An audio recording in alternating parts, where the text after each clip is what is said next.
ndabashimiye kandi ndizera ko muri buntore, ariko ndasaba ko abantu nimuntorera umugore muntorera ubushobozi.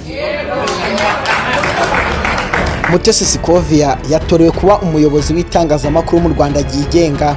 Uyu mwanya akaba yawusimbuyeho umugabo Barore Cleophas wari umazeho imyaka irenga 8.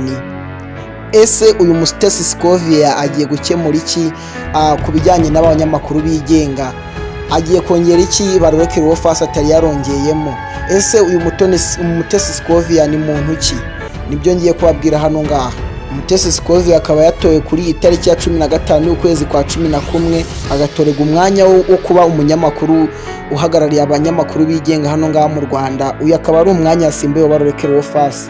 Mutesi Scovia yiyamamaza yakoresheje amagambo agira ati nimuntorere kuko ndi umugore, ahubwo muntore kuko mubonye ko hari icyo nshoboye.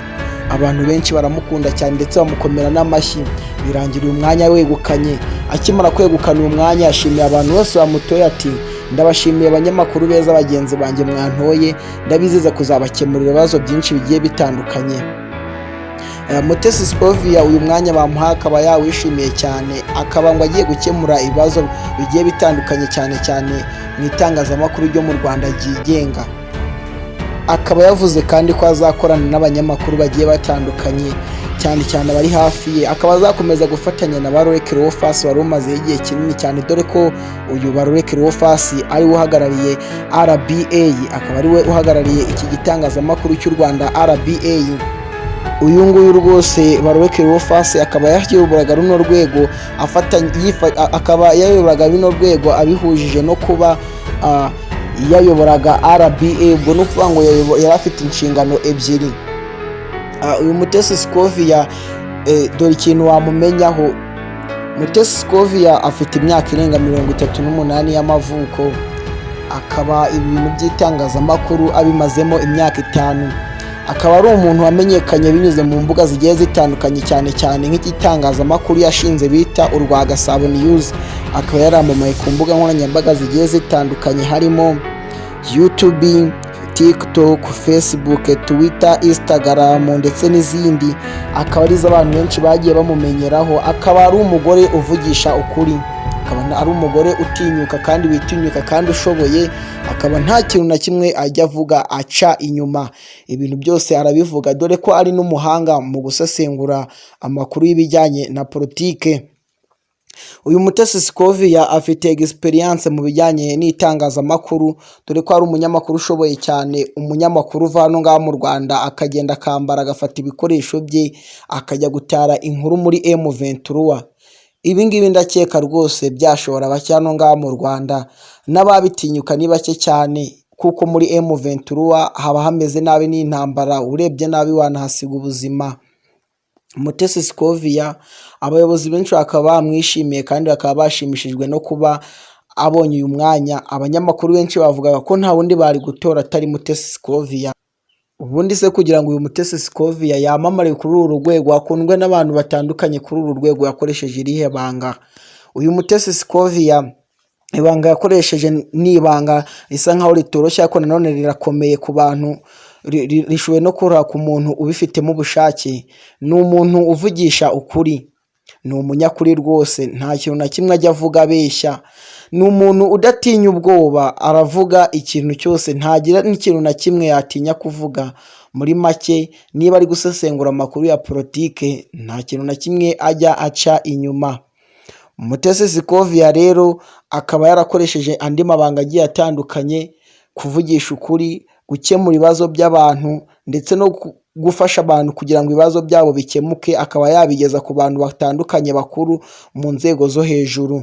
Mutesi Scovia ni umugore w'umugabo umwe ndetse n'abana 3. Akaba atuye ahaherereye mu mujyi wa Kigali, akaba ari haherereye. Ese ni izihe mpinduka agiye kuzana muri itangazamakuru ryo mu Rwanda, cyane itangazamakuru ryigenga? Avuga yuko agiye gukemura ibibazo bigiye bitandukanye, nk'abanyamakuru babura amakarita cyane icyo kibazo akaba ari cyo agiye kwitaho, gukemura ibibazo by'abanyamakuru cyane mu bijyanye n'imishahara, kunoza umwuga w'itangazamakuru, abanyamakuru bakaza bavuga ibintu rwose by'ukuri, atari kwa kundi abanyamakuru bagenda babeshya abantu. Ikindi kintu yasabwe n'abantu benshi cyane kandi nawe agomba gukora ni ugutandukanya umunyamakuru ndetse n'umu YouTube.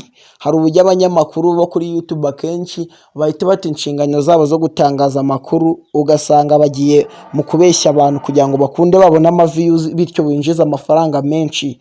Ugasanga akenshi itangazamakuru nk'iryo ngiryo ryangiza abantu benshi bagiye batandukanye, kubona amakuru atariyo, abantu bakaba bakikanga ko ikintu cyabaye kandi kitabaye. Mutesi Scovia avugisha ukuri rwose, nta kintu na kimwe ajya avuga aciye inyuma. Mutesi Scovia avugira abantu bose, akagereza ibibazo byabo ahantu hagiye hatandukanye hakuru ndetse bikanakemuka. Mutesi Scovia ni umuntu ukundwa n'abantu batari bakeya cyane, dore ko afite YouTube channel ariyo abantu benshi bakunda kumubonaho. Kuri TikTok naho video ze zikunda kuri migisingwa. Ni umuntu ufite video zirimo message ku buryo rwose avuga ibintu nawe wabyumva ukumva bigukoze ku mutima. Uyu Mutesi Scovia ntawe utamutora rwose. Uyu Mutesi Scovia ni umunyamakuru mwiza, nizere yuko agiye gukemura ibibazo by'abanyamakuru bigiye bitandukanye byagaragazejwe hejuru. Akaba yishimiye ko abanyamakuru bamutoye, akaba agiye kubagereza ibibazo byabo ahantu hagiye hatandukanye. Mutesi Scovia ni umugore uganira neza cyane, akaba atebya, ukaba rwose utaganira nawe ngo wicwe n'irungu, ntiwakirigana nawe ngo wicwe n'irungu. Aganira neza cyane, abantu benshi bamukunda n'imiganirire ye. Uburyo avuga nabwo ni uburyo abantu bakundamo cyane, ujijwe igera rigenda muri motion, disikuru ye hejuru kandi avugisha ukuri.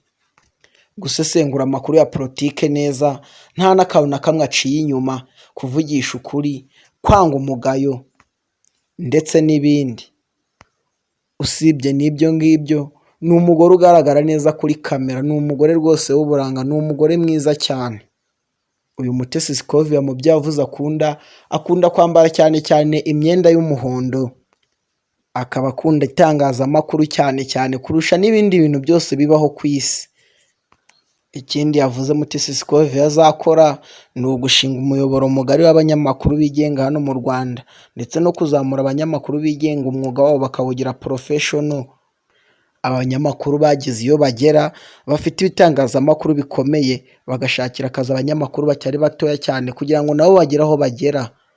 Nk'umuntu wahinduriwe inshingano agahabwa inshingano zimeze nka kuriya, birumvikana cyane ubwo n'amafaranga ku gafuka ke agiye kwiyongera. Ayo mafaranga azahembwa ngo akaba nayo azayafashamo abanyamakuru bagiye batandukanye, ngo dore ko afite n'ikinyamakuru ahagarariye aricyo bita urwa Gasabo News. Ikindi kibazo twasigara twibaza ni iki gikurikira: ese uyu nguyu Mutesi Scovia ashoboye kumaraho imyaka ingana nk'iyo Baroreke Rosfasi yari amajeze kuri uyu murimo, dore ko yari amazeho imyaka irenga 8? Nicyo tusigaye twibaza. Gusa nawe bitewe na experience afite, ashoboye no kumaraho n'igihe kingana gutyo ndetse kinarenganiye icyo ngicyo, dore ko ari umuntu ukundwa n'abantu benshi bagiye batandukanye mu gisata cy'itangazamakuru mu Rwanda hano ngaha. Nibyo ngibyo naba nkubwiye kuri Mutesi Scovia. Iyi ngiyi ni Kibale TV. Niba uri mushyashya hano ngaha ndakwibutsa gukanda subscribe, like ndetse na comment kugira ngo hatajya n'ikintu na kimwe kizakigucika giturutse kuri iyi channel. Ciao, Imana ibahe umugisha.